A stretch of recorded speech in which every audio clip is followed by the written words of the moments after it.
Bismillahirrahmanirrahim. Assalamualaikum warahmatullahi wabarakatuh.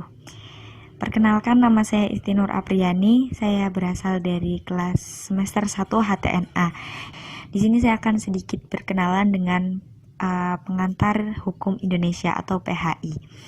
PHI terdiri dari 3 kata, yaitu pengantar, hukum, dan Indonesia.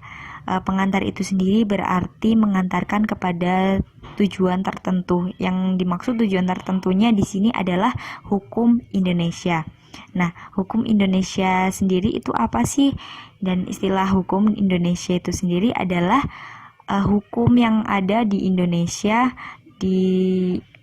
pada waktu sekarang, yang biasa disebut dengan hukum positif atau ius constitutum.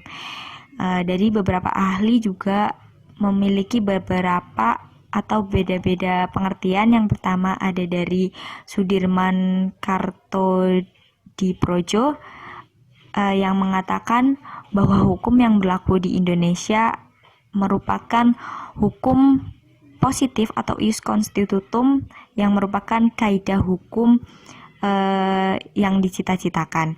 Yang kedua ada dari Kusumadi yang mengatakan bahwa tiap-tiap negara itu memiliki tata hukum sendiri.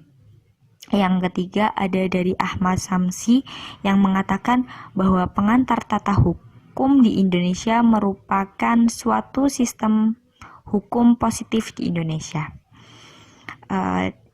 Tadi kita tahu bahwa pengantar hukum Indonesia itu sendiri disebut dengan hukum positif. Nah, sekarang kita kenalan yang namanya hukum positif itu apa.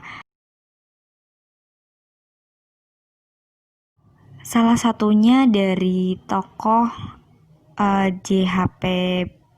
Bellevoet yang mengatakan hukum positif adalah suatu penyusun tatanan hukum mengenai hidup berkemasyarakatan yang ditetapkan oleh kuasa masyarakat tertentu dan berlaku untuk masyarakat tertentu yang terbatas oleh tempat dan waktu.